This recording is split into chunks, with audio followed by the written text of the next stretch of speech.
Seja muito bem-vindo a mais um episódio do nosso podcast e vamos falar hoje com você, mulher, mas com você, homem também, porque é sobre família, sobre fertilidade e planejamento familiar. Vem comigo!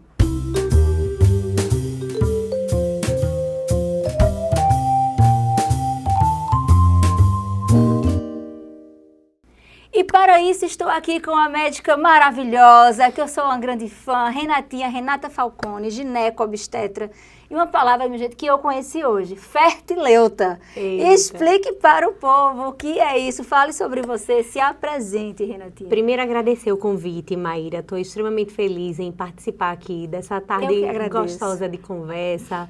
Acho que o objetivo da gente é sempre esclarecer. Exato. E o objetivo de um podcast é trazer isso, conhecimento, leveza, né? Explicações claras. Exato. E super oportunas. Maíra é uma pessoa já muito querida, então esse convite veio também para realmente agregar, porque a gente fala que a nossa especialidade, ela anda muito de mão dada. Exato. Então, a gente está hoje, a gente conversando antes de começar a gravar, você estava dizendo, eu vim de rosa porque eu quero falar para mulheres. E é verdade. Então, assim, a medicina da fertilidade é uma medicina que precisa desse trabalho multidisciplinar, então agregar a endocrinologia e a fertilidade, a ginecologia, eu acho que é um trabalho excelente. Estamos sempre juntas trabalhando. E é como você diz, o trabalho é para você, para poder a gente conseguir realmente chegar de uma forma muito clara para você que está em casa assistindo a gente, ou no trabalho, ou dirigindo. Na academia, que eu sei que nossos ouvintes são pessoas ativas, está ali na sua esteira, bota o fone, que também está aí em todas as plataformas digitais, dá para só ouvir sem assistir. Você pediu para eu falar um pouquinho do que é ser fertileuta. Então, na verdade, ser fertileuta é ser médica da fertilidade.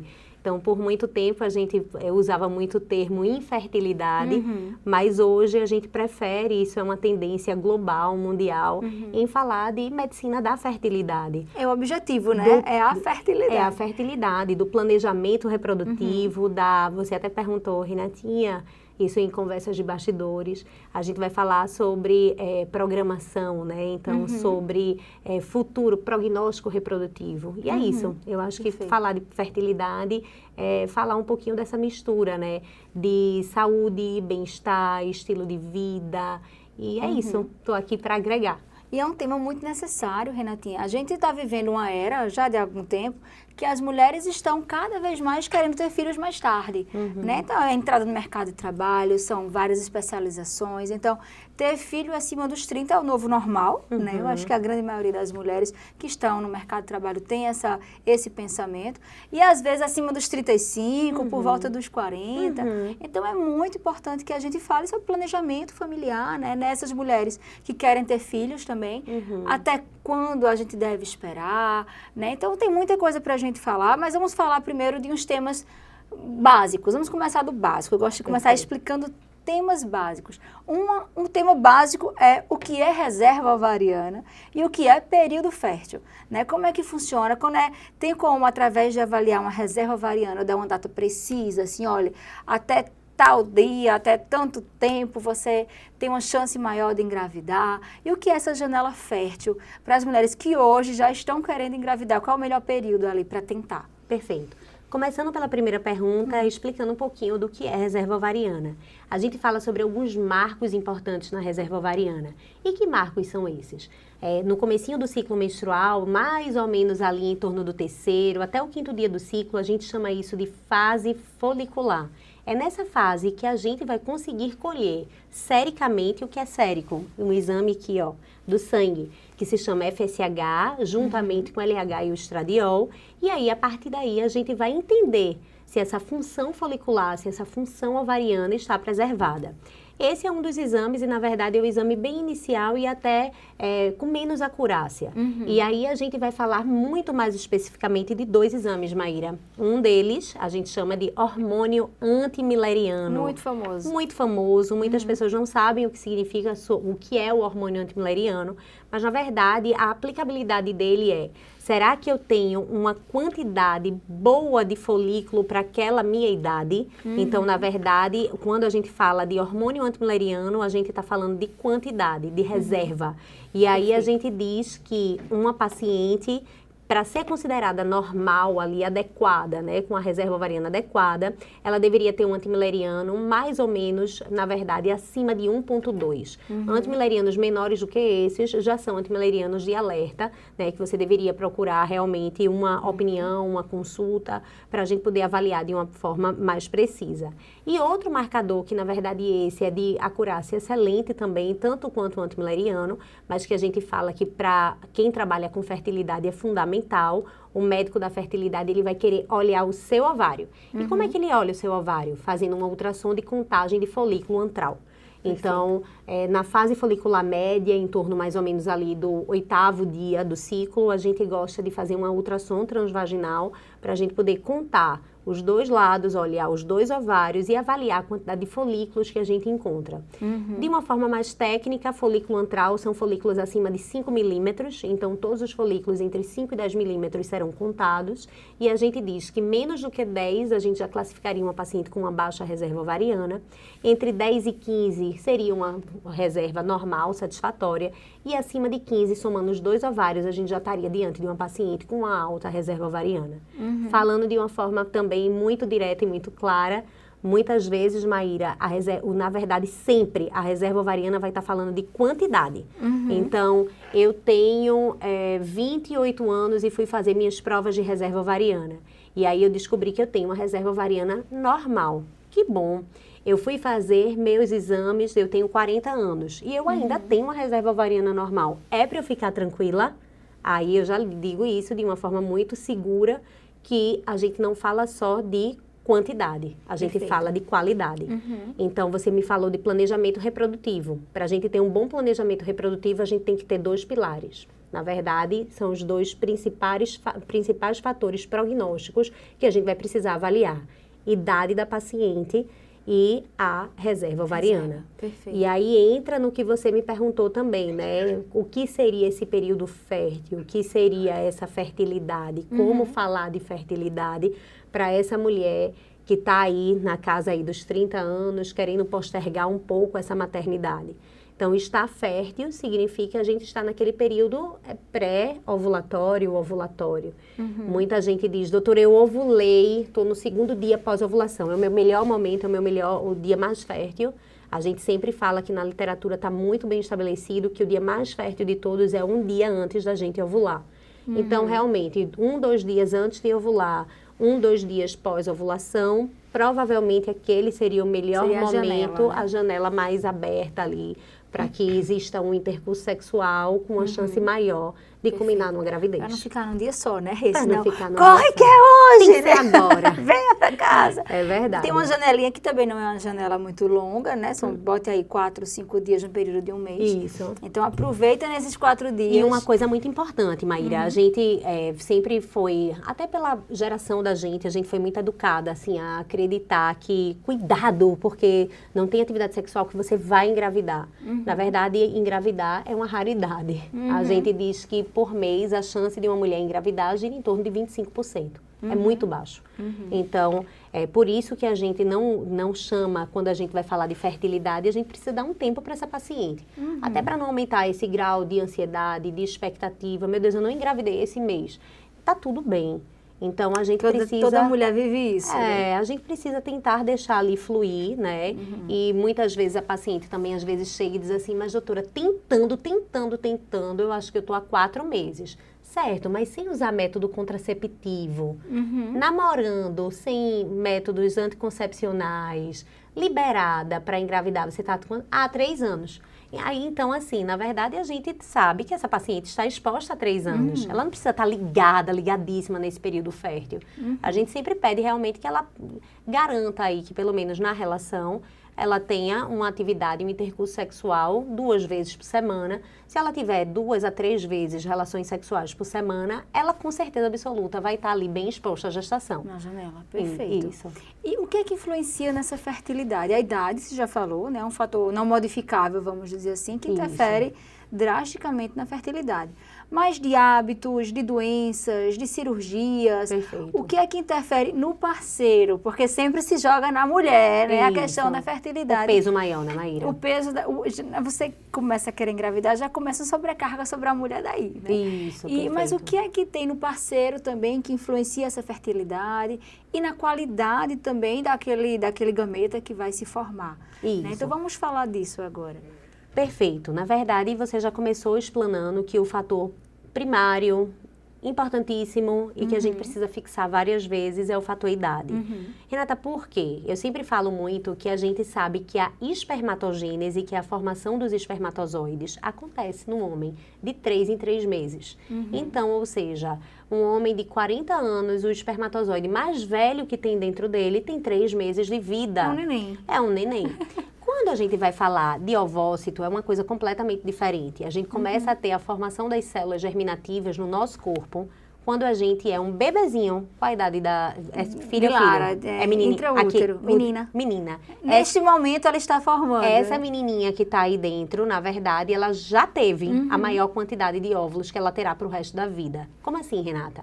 Em mais ou menos em torno de 8 semanas, a gente vai ter uma produção muito acelerada das ovogônias. E a gente diz que entre 16 e 20 semanas, ou seja, com 4 meses de gestação, hoje você tem 8, então a gente diz que com 4 a 5 meses de gestação é que a mulher vai ter a quantidade de óvulo maior da vida inteira. Quando ela nasce, ela já perde uma quantidade imensa. Durante a primeira infância, a infância, antes de entrar na adolescência, na menarca, ela vai ter uma época aí mais quiescente. A partir do momento que ela entra na puberdade, que ela tem a primeira menstruação, a gente diz que a paciente ela vai ter 400 mil óvulos para ovular durante toda a idade fértil dela, até a menopausa. Renata, o que isso significa? Significa que o corpo dela está pronto mensalmente para descartar e eliminar 1000 óvulos por mês. A gente chama isso de atresia. E todos os meses, a mulher que menstrua, teoricamente, ovula. E ovula 1. E destrói vários. E destrói 1999. Então, a gente diz que isso é usando anticoncepcional, engravidando, enfim. Essa queda é uma queda constante e progressiva. Só que, nessa época, a menina ainda é muito jovem, então é algo meio que imperceptível. Quando ela faz em torno de 30 a 32 anos, que hoje em dia, você até disse, a mulher deixa para engravidar depois dos 30. Eu lhe digo, as pacientes que frequentam o meu consultório, as jovens têm em torno de 35. Então, ou seja, ela vem perdendo. Fez 32, ela faz assim, bem sutil. Fez 35, fez 38, 40, é uma queda abrupta, rápida. E que você olha e diz assim, meu Deus, que rápido, minha reserva ovariana há 3 anos atrás era uma, agora é outra, completamente diferente. Então, ou seja, primeiro ponto importante vá atrás de informações. Então, Renata, eu não tenho certeza se eu quero engravidar. Renata, eu não tenho certeza do momento ideal, eu não tenho o parceiro perfeito, ou até tenho o parceiro perfeito, mas não estou no momento perfeito. Então, por isso que a gente conversa muito e a gente acaba explana muito para o ginecologista geral, para os outros médicos que trabalham com mulheres, para o público geral, entender que existe algo, né, chamado planejamento reprodutivo. E antigamente, quando a gente falava de planejamento reprodutivo, a gente pensava em métodos contraceptivos. Hoje, quando a gente fala em planejamento reprodutivo e de fertilidade, a gente fala sim de congelamento de óvulos. Então, eu acho que é o ponto mais importante, crucial e que a gente precisa deixar muito claro. Mas, completando as suas perguntas, obviamente que a gente tem algumas coisas que a gente sabe que podem ajudar a fertilidade. Então, Renata, hábito de vida, qualidade de sono, rotina, né? Eu voltei agora do Congresso Brasileiro e achei, assim, uma aula deliciosa. Era uma aula em que tinha um especialista do sono, uma psicóloga, um endocrinologista, uma nutricionista na mesa, um fertileuto, um médico voltado para a fertilidade, um urologista, e todo mundo falava a mesma língua. E que língua é essa? A gente precisa de rotina, a gente precisa entender que muitas vezes não é sobre quantidade de horas de sono, sim, mas é sobre qualidade do sono, sobre rotina. Então, acordar, meu corpo está condicionado a acordar todos os dias às 5 horas da manhã, a atividade física regular, né? Então, a gente hoje entra numa geração e eu acho que a gente tem que contemplar bastante isso. Se você for para a geração dos nossos pais, dos nossos avós, poucos fizeram atividade física durante a vida. E a nossa geração, raros são os que não fazem. Então, a gente Apesar do tempo sedentário ser maior. Né? Eles Tem faziam isso também. menos, mas o tempo sedentário era menor. É verdade. Mas eu falo muito isso. A gente precisa, na verdade, a gente fala tanto, né, sobre o envelhecimento saudável, sobre músculo, sobre longevidade. E para a vida reprodutiva, isso tudo faz muito sentido. Então, comer bem, a gente fala muito, acho que essa conversa entre médico fertileuta, médico endocrinologista e a nutricionista sobre aquela dieta mais voltada para a dieta do Mediterrâneo. Sim, perfeito. Em que a gente tem mais pescados, ômega 3, mais oleaginosas. Isso. Acho que traz um benefício muito importante. Obviamente que isso serve tanto para a mulher como para o homem. A obesidade é uma doença inflamatória grave, crônica e precisa ser encarada como isso. Achei lindo também o que eu ouvi, Maíra. Foi um endócrino falando. Não é sobre apenas força, foco e fé. Porque na internet a gente diz, força, foco, mundo coach, fé. né? Exatamente, e não é sobre isso. Exato. É sobre entender a obesidade como doença, encarar a obesidade como doença e tratar a obesidade. Então, muitas vezes a gente chega para paciente, lógico que eu tenho que ter tempo para isso, mas eu digo para a paciente é uma paciente mais jovem, digamos, eu tô com paciente agora recente, foi ontem para mim no consultório, 28 anos, obesa. 1,68 m, 110 quilos. E, doutor, o que é que eu faço? Meu amor, aproveite que você tem idade e reserva ovariana e vá cuidar da sua saúde. Então, emagrecer... Porque a gente sabe que a obesidade é causa de hipogonadismo, né? Demais. Masculino e feminino. Demais. Recebo muito homem que chega pela testo baixa, desesperado que minha testo está baixa, querendo repor testosterona. Diz, não, a gente vai emagrecer. Lógico. Você vai perder peso, sua testo vai subir e ficar linda. Exatamente. E na mulher também, né? Tem relação direta de SOP e obesidade, que Total. sobe, Síndrome que é metabólica, exato. resistência Síndrome dos insulínica. ovários policísticos é a principal causa de infertilidade aí na mulher, né? Sim. Então, tem uma relação direta da questão metabólica com a fertilidade. A gente conversa muito, realmente, nesse aspecto. Então, tratar a obesidade, tratar o diabetes, organizar a resistência insulínica, organizar um ovário policístico faz parte, certamente, do manejo também da mulher que busca ter uma maior fertilidade, uma melhor fertilidade. Exatamente. Então, esse preparo prévio, né, que é super importante. Então, é isso mesmo. Então, afastar hábitos deletérios, como o tabagismo. E existem algumas pessoas que perguntam, mas doutora, eu não fumo, eu, sei lá... O vape. O vape, ou então como, enfim. Mas a gente sabe que essas substâncias são, sim, gonadotóxicas, são deletérias. A gente entende como algo negativo. Então, a gente pede realmente que os hábitos sejam mais próximos de uma vida mais saudável, mais harmônica. A gente vive um momento também de vida muito corrida, muito estresse, muita demanda. Então, tentar praticar coisas que tragam coisas boas. Então, às vezes eu digo para minha paciente, eu sei que é difícil arranjar um tempinho, mas vai fazer alguma coisa que lhe dê prazer. Vai estudar, hobby, buscar algo. Vai estudar inglês, vai dançar.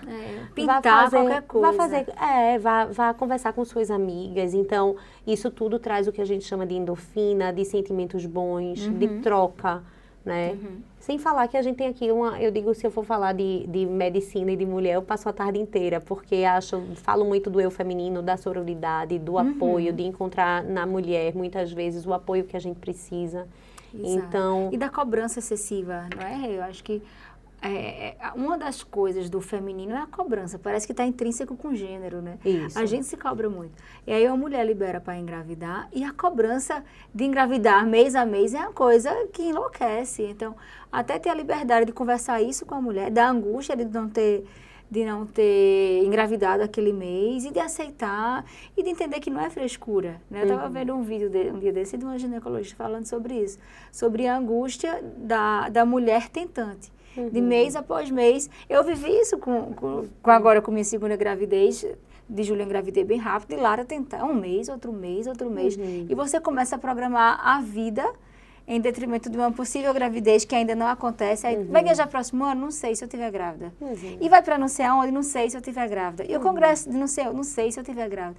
Então você começa a meio que desenhar a sua vida em volta de uma gestação que ainda nem existe, e aquilo verdade. vai lhe dando uma aflição, uma angústia. Fora, Maíra, que cada mês, na verdade, vem os lutos, né? Então, às vezes, o sangrar da menstruação é o choro associado. Então, Quem assim, nunca? é o útero que está chorando e sofrendo mais um luto de mais um mês.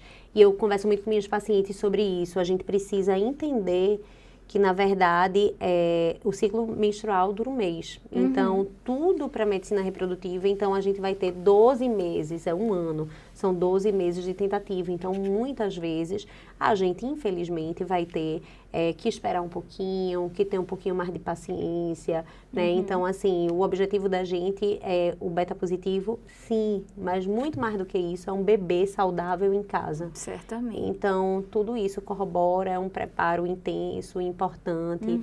Inclusive porque quando a gente fala disso e a gente batendo na tecla do hábito de vida, como as nossas pacientes começam a engravidar um pouco mais tarde, eu lembro, eu fui aluna do meu pai lá na Universidade Federal de Pernambuco. legal. O pai conversava comigo e dizia assim, na aula, né?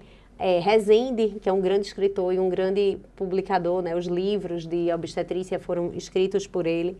E aí Rezende, por muito tempo, dizia assim, sempre disse assim, primípara idosa. Quem é essa? É a mulher que engravida com mais de 35 anos. Então, enfim, hoje essa é a nossa realidade. É a nova realidade. É a nova realidade. Então, essa programação para o engravidar, então precisa estar sempre presente. Porque a gente sabe que os riscos são maiores com a idade. Por mais que a gente tenha uma mulher maravilhosa com os seus 42, 45 anos, a gente sabe que o óvulo não tem essa qualidade. A gente sabe que às vezes a gente vai precisar sim passar por uma técnica de medicina reprodutiva e a gente sabe que se a gente também prepara o corpo da gente, a gente vai estar recebendo uma gravidez e vai estar vivendo uma gravidez de uma forma muito mais leve e saudável. Com certeza. E falando em viver essa gravidez, qual é o ideal de começar a se programar, né? Porque muita gente já chega no obstetra, da forma geral, já liberei, estou querendo engravidar e agora? Mas qual o ideal? É quanto tempo antes desse vou liberar para engravidar, eu procurar um obstetra, eu começar a fazer um acompanhamento, eu começar de repente a fazer um ácido fólico, alguma suplementação, eu já mudar a minha alimentação, porque eu não tenho alimentação adequada, eu já entrar na atividade física, se não é meu hábito. Existe um tempo mínimo ideal para a gente preparar esse corpo e o corpo do pai, né, também. Vamos falar do pai. É verdade. E assim, até complementando a sua pergunta anterior, você me perguntou assim, Renata, e para o homem? Eu acho que se aplica totalmente também. Não adianta a gente estar fazendo uma feira bem linda ali com oleaginosas, com salmão pra gente, e o nosso companheiro tá ali comendo uma carne crua, vermelha, fumando, bebendo. Isso é uma coisa realmente um planejamento do casal, são os dois juntos. E muitas vezes entra também, eu sempre falo, o que a gente precisa do alimento está na comida, relação saudável com a comida. E eu uso o termo suplemento, já está dizendo, é suplemento. Exato. Então, eu posso suplementar, muitas vezes pode e deve, mas a gente não pode esquecer que a comida está no prato principal. e não dentro de uma cápsula. Né? E lembrando que essa questão de ser do casal, não é para o homem dar um apoio, não, é para a qualidade de espermatozoide. Lógico, também. total. Né? Não é só assim, vou dar um apoio à minha mulher, vou comer bem, não. Inclusive, não, Maíra, eu vou lhe dizer, como eu falo que a ovogênese acontece lá na vida intrauterina, e a gente sabe que todos esses hábitos podem melhorar muito a mulher, mas melhora assim, receptividade uterina, enfim. Mas a qualidade do óvulo, talvez, realmente o impacto muito maior é a idade dele. Já o homem, a minha filha, quando a gente pega um homem com alteração espermática e a gente diz, vamos mudar a qualidade de vida, Maíra, a mudança é abrupta, então assim, drástica. A gente sai de um homem com a qualidade seminal horrível, com a taxa de fragmentação alteradíssima, para 3 meses depois a gente tem um homem muito rápido, muito melhor. É quando muda, é quando produz. Então, ou seja, lógico que vale muito a pena. Perfeito. E sobre essa resposta, né, da pergunta, Renata, quando eu devo procurar ajuda? Quando a gente conversa ativamente, assim, com as nutricionistas, quando a gente lê os guidelines, a gente avalia cada caso de paciente, lógico que cada paciente, não existe uma fórmula, cada paciente vai ter seu momento e seu tempo. Mas se eu pudesse lhe dizer assim, acho que 3 meses seria um período legal, 90 dias, justamente para organizar a vida desse homem, organizar a vida dessa mulher, fazer essa reposição de ácido fólico. Hoje em dia a gente faz muito mais o metilfolato, que já é a forma ativa, deixar esse corpo pronto, todo perfeitinho, para essa gravidez vir de uma forma melhor, mais saudável, mais segura. Mais segura. E no oposto, aquela mulher que diz, eu acho que posso querer ter filho, mas hoje eu não consigo nem pensar nisso. Qual o momento dela pensar em marcar consulta com fertileuta para dizer assim, qual é o momento de eu fazer uma coleta de óvulo, qual é o momento de eu armazenar isso e qual a segurança que isso me dá. É que a coleta não quer dizer seguramente que vai gerar nada, é uma forma de tentar preservar algo e ter essa possibilidade no futuro aí mais distante. Mas qual é esse momento? Qual seria essa idade? Perfeito. Qual é o marco? Maíra, eu digo uma coisa importante. Eu faço medicina da fertilidade, eu trabalho com reprodução humana há mais de 10 anos. Tenho 12 anos de consultório. E uma coisa que eu venho vendo no meu consultório e eu fico extremamente feliz é porque hoje eu recebo uma demanda muito grande de mulheres que querem congelar, que querem conversar sobre a preservação da fertilidade. Coisa que há 12 anos atrás, há 8 anos atrás, a gente tinha um volume muito menor. Então, Renata, isso se deve a quê? Provavelmente a informação. Então, por muito tempo, falar de fertilidade era um tabu. Então, as pessoas tinham medo, as pessoas não queriam falar. E hoje em dia, a gente percebe pessoas importantes, famosas, com relevância, né, no que fala, e abrindo ali, falando. Então, muitas pessoas dizem, poxa, para eu não chegar até lá, eu acho que realmente valeria a pena. Então, a gente segue, dentro da reprodução humana, o guideline que a gente mais segue é o da Escher. A Escher é a Escola Europeia de Medicina Reprodutiva. A gente segue 3 escolas importantíssimas. A Escher, a escola americana e a Febrasgo, que é a escola brasileira. Mas quem manda na medicina reprodutiva do mundo é a medicina europeia. Então, o que é que a Escher fala? Ela divide, ela estratifica os pacientes por idade. Pacientes com menos de 30 anos, pacientes entre 30 e 37 anos, pacientes entre 38 e 45 e pacientes com mais de 46 anos. Então, ela vai dizer que os 2 fatores prognósticos mais importantes, antimileriano e idade da paciente. E ela subdivide e estratifica essas pacientes por idade. E ela diz assim, a paciente que ela expressa o desejo de querer realmente congelar óvulo, a melhor idade, a idade padrão, o melhor intervalo seriam essas pacientes entre 30 e 37 anos. Renata, por quê? Porque provavelmente serão essas as pacientes que usarão esse material genético. São essas as pacientes que vão ter um estímulo com uma quantidade excelente de óvulo e uma qualidade ovocitária excelente. Algumas podem precisar de um segundo estímulo, sim, mas a imensa maioria vai conseguir conseguir congelar já uma quantidade legal e atrativa nessa faixa etária.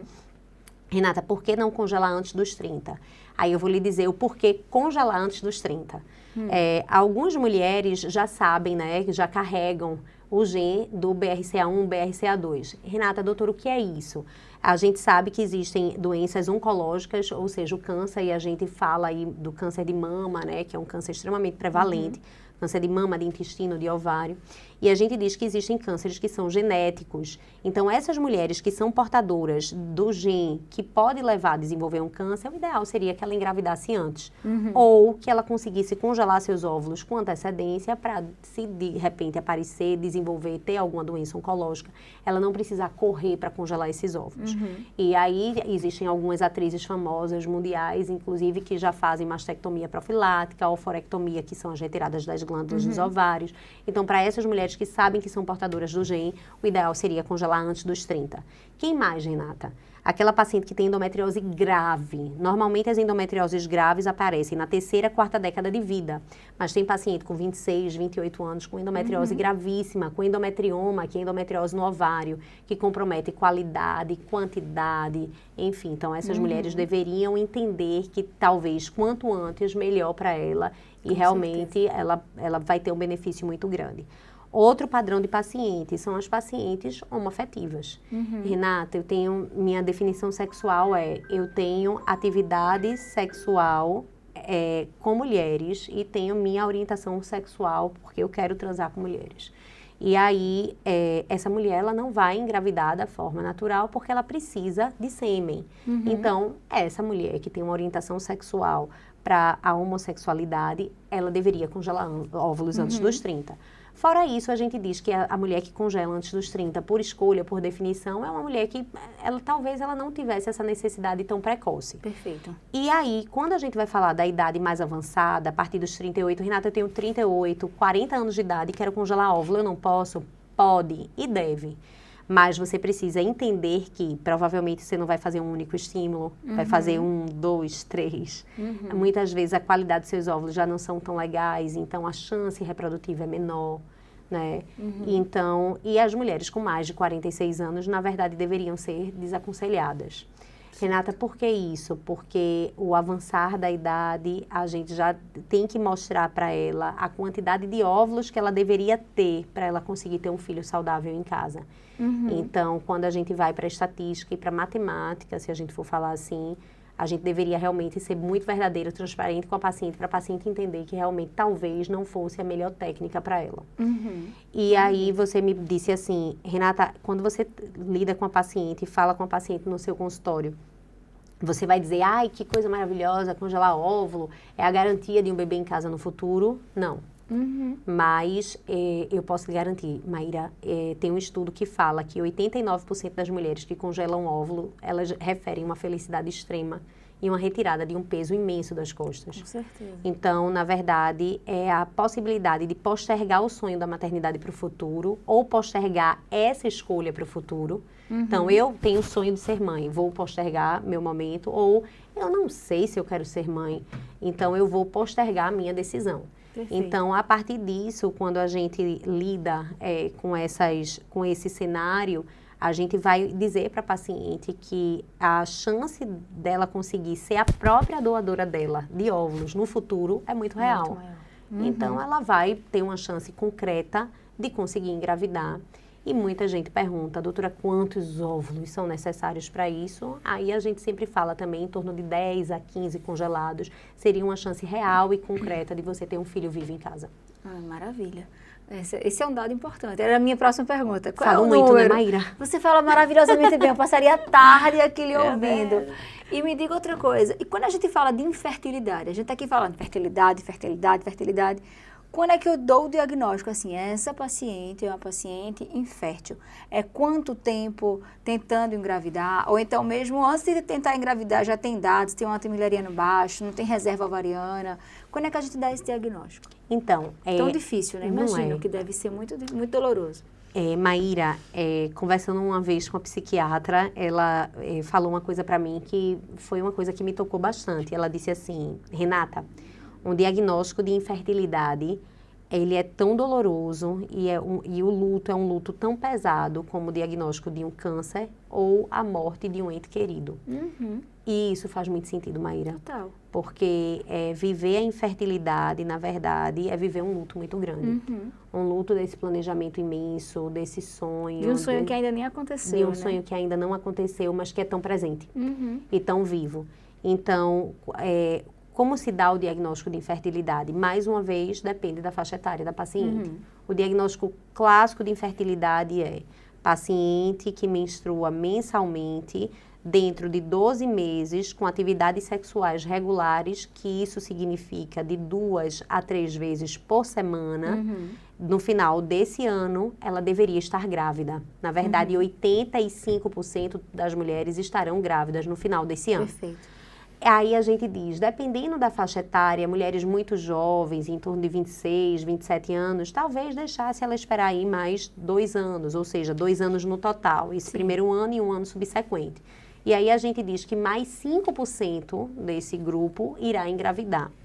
Então, quando a gente vai falar de infertilidade, a gente diz que é 1 ano. E quando a gente vai falar sobre procurar ajuda, aí a gente vai estratificar. Porque mulheres até 35 anos podem esperar 1 ano, teoricamente. Tem tempo, teoricamente. Tem tempo. Dá pra esperar. Mas aí você até me você até disse assim, se a gente já sabe de algo antes, aí entra nisso. A não ser que essa paciente tenha algum diagnóstico, ou seja, um paciente com endometriose grave, paciente que já fez uma cirurgia pélvica anterior para tirar um tumor, um cisto em um ovário, paciente que é anovulatória, quem é aquela paciente que não menstrua, que tem SOP, essa paciente, ela deveria esperar menos tempo. E o tempo seria 6 meses, se não engravidar, procura ajuda. Todas as pacientes com mais de 35 anos, elas deveriam esperar apenas 6 meses. Não deveriam esperar mais do que 6 meses para procurar ajuda e para começar a investigar a causa da infertilidade. Pacientes de 40 anos em diante, investigação imediata. Aí você me perguntou assim, Renata, então se eu já sei que eu tenho um antimileriano baixo, uma reserva ovariana baixa, eu sou infértil? Não. Antimileriano e reserva ovariana não fala sobre fertilidade, fala sobre prognóstico reprodutivo, sobre tempo. O tempo é mais curto. O tempo é mais curto. Ai, corra. Corra. Perfeito, maravilha. E o que fazer? Já falamos de FIV, mas aí a causa também, né? Fertilidade, a gente sabe que não é só a reserva. Às vezes a mulher tem a reserva linda e tudo mais, e tem diversas outras causas, que a gente não vai falar sobre isso porque não é o nosso objetivo. Mas pegou essa mulher, não conseguiu engravidar, 6 meses, 1 ano, procurou ajuda. Quais são as opções que ela tem hoje, né? O que é que a gente pode dizer? Se acalme, que o mundo não está perdido, você tem opções. FIV, a opção é a única opção? Tem alguma coisa para induzir a ovulação? Tem algum medicamento que se faz? Qual arsenal hoje que o Fertileuta trabalha com essa mulher infértil? Então, é super importante a gente acolher a paciente, investigar a paciente e dar o diagnóstico da paciente. Logo no comecinho da nossa conversa, Maíra, você deixou aí bem claro, e isso foi uma coisa muito importante, do papel masculino também. Sim. Então, a gente sempre diz que metade das causas de infertilidade estarão nas mulheres e a outra metade nos homens. Olha, dividido então, meio a meio, minha gente. É super meio a meio. E aí, falando em percentual, 35% das vezes a causa está na mulher, 35% das vezes no homem, igual. 15% está nos dois e 15% a gente procura e não encontra. E aí a paciente acaba ficando no diagnóstico de infertilidade sem causa aparente. Então, quando a gente vai para o diagnóstico de infertilidade, e a gente começa a investigar a mulher, a gente precisa investigar a mulher por compartimentos. Quais são eles? Primeiro, trompa. Maior causa de infertilidade feminina é causa tubária. E quem é que traz essa alteração tubária? A grande vilã, a endometriose. Além da endometriose, pacientes com passados de doença inflamatória pélvica, passados cirúrgicos importantes. Às vezes a paciente vai para a anamnese, a gente conversa. Aí, quando ela está indo embora, ela diz, eu esqueci de dizer à senhora o que foi. Tive uma apendicite. Talvez esteja aí. Então, assim, na verdade, quando a gente vai falar de causa tubária, a gente sempre tem que investigar bastante endometriose, doença inflamatória pélvica e passado cirúrgico. E depois disso, concomitante, a gente fazendo parte dessa investigação inicial, a gente vai investigar o ovário, que é função ovariana, através de hormônio, monitorização de ciclo menstrual, né? Enfim, anamnese sobre quantidade de dias, fluxo, tudo isso. E a gente vai investigar o compartimento uterino com o colo do útero. Esse colo, será que é um colo que tem atresia, um colo pérvio, tem um pólipo? E esse corpo uterino tem algum mioma, um pólipo, uma adenomiose? Então, a partir do momento que você fez a investigação completa da mulher, junto com a investigação completa do homem, e para o homem sempre um pouco mais fácil. Um pouco bem mais fácil nesse caso. Porque a gente fala que para o homem o importante é a gente avaliar a função, na verdade, das sorologias, o perfil hormonal e colher um espermograma. Um espermograma de estudo para a gente. Muito mais fácil. E aí, a partir do momento que a gente tem esse diagnóstico inicial, esse retorno para a gente avaliar os exames que a gente tem, a gente vai dividir o tratamento em baixa complexidade, média complexidade ou alta complexidade. Renata, infertilidade é igual a FIV? Lógico que não. A FIV, na verdade, é o tratamento de eleição para mulheres que precisam recorrer a uma técnica de alta complexidade. O tratamento de média e baixa complexidade, na verdade, eu gosto de falar o termo média, mas hoje a literatura fala baixa e alta. Contempla pacientes que vão serem conduzidas para um coito programado, que é um namoro programado. Renato, o que é isso? É exatamente isso, uma indução de ovulação para as pacientes anovulatórias, uma estimulação com medicações que vão ali acordar esse ovário, e aí a gente pode recorrer a medicações orais, injetáveis, enfim, a gente tem um arsenal, né? E tem as medicações também que podem ajudar, muitas vezes um glifage, que é uma medicação extremamente barata, acessível, vai ajudar. Enfim, e aí a gente vai partir para baixa, mas eu sempre falo muito, às vezes o paciente ele está com o ginecologista geral, ele não está com o médico de fertilidade, está ali nesse processo do coito programado. Eu sempre bato muito na tecla, o ginecologista geral ele pode conduzir, lógico, pode e deve, mas a gente precisa sempre fazer a monitorização também ultrassonográfica. Então, você precisa estar com um médico que faça a parte clínica e ultrassonográfica para poder lhe falar sobre o momento mais oportuno, né? Para você ter o namoro, enfim. Fora isso, de média complexidade, que hoje a gente fala como baixa também, é a inseminação intrauterina, que também tem sua aplicabilidade. Renata, para que inseminação? Para paciente com infertilidade sem causa aparente. A inseminação vem como tratamento de escolha, inclusive. Para essas pacientes anovulatórias, que a gente já tentou alguns coitos programados e não conseguiu engravidar. Para a paciente também que tem um fator masculino muito leve, então às vezes é uma motilidade e a gente precisa só colocar ali o espermatozoide na boquinha do pênalti para poder fazer o gol. O Uber, né? Vai no Uber, chega lá. E aí, logicamente, quando a gente tem falência nos tratamentos de baixa complexidade e média complexidade, vem a FIV. E outra coisa também, existem pacientes que de cara vão ter uma indicação imediata para a FIV, que são aquelas pacientes com fatores masculinos gravíssimos, com obstrução tubária, pacientes com endometriose muito grave, pacientes com idade avançada, pacientes que têm indicação de estudo genético e assim por diante. Perfeito. E já para a gente ir finalizando, quais são os mitos mais comuns que tu escutas em relação à fertilidade? Uma dúvida que muita gente certamente tem, anticoncepcional, tem alguma relação com fertilidade, seja para piorar? Eu escuto muito assim, doutora, eu uso anticoncepcional há muito tempo, será que isso me faz ter dificuldade de engravidar? Será que isso pode me levar à infertilidade? Existe alguma correlação? Veja... É mito ou é verdade? Vai que é verdade. Vamos lá, vamos responder. O contraceptivo, na verdade, ele pode ser oral, pode ser injetável, pode ser um DIU, um implante. Então, hormonal ou não. Hormonal ou não. Mas quando a gente vai, por exemplo, para um DIU, o DIU pode ser até uma verdade. Aí eu lhe digo, eu gosto muito do DIU, acho que o DIU, na verdade, é excelente. Mas para a gente colocar um DIU, a gente precisa estar sempre vigiando infecção genital, precisa estar com o exame de Papa Nicolau em dia, de uma cultura de secreção vaginal, excluindo agentes deletérios como a clamídia, que é extremamente assintomática. Por quê? Porque tira ali aquela flora da vagina e acende para dentro da cavidade uterina, podendo levar uma endometrite, por exemplo. Isso é um fator importante. Então, não é pelo DIU em si, é pelo risco da infecção associada. Isso, apesar de eu ser uma apaixonada pelo DIU. Mas, falando sobre as pílulas orais, que a gente tem um arsenal imenso, não atrapalha. Quando você para, reverte rápido.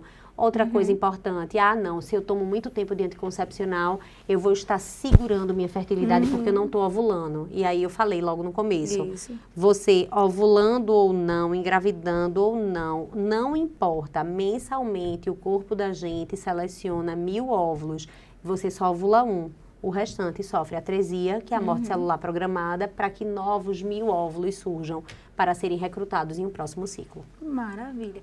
E quais são suas considerações finais sobre esse tema tão delicioso da gente conversar? É bom de falar, né? Falar de saúde de mulher é muito bom, né? Eu tenho quase um pedaço de ginecologia, quase que eu fiz. Mas eu digo isso muito, viu, Maíra? Eu acho que isso é uma verdade grande. Eu amo endocrinologia. Então, na verdade, a reprodução humana trabalha muito com endocrinologia. A gente trabalha com uma relação muito próxima a vocês. Então, quantas pacientes nos chegam com a dificuldade para engravidar porque tem o TSH alterado. Então, muitas vezes, a gente, ajustando o hormônio, a gente já consegue dizer, tá aqui. Vamos lá. Vamos. Com a hiperprolactinemia. Então, assim, a gente anda realmente muito junto. Então, para mim, é uma satisfação imensa estar essa tarde aqui. Receber um convite para falar sobre saúde feminina, sobre infertilidade, é um prazer gigante. Acho que, na verdade, a gente como médico, a gente tem uma função muito grande. A gente tem a função de educar, a gente tem a função de informar e a gente tem a função de acolher. Então, assim, quando a gente trabalha em consultório, a gente trabalha com essa paciente, que é essa paciente que quer engravidar, que tenta engravidar, o que ela quer é resolver a infertilidade dela e ter o filho dela. Mas o que ela precisa, Maíra, e o que é fundamental é acolhimento.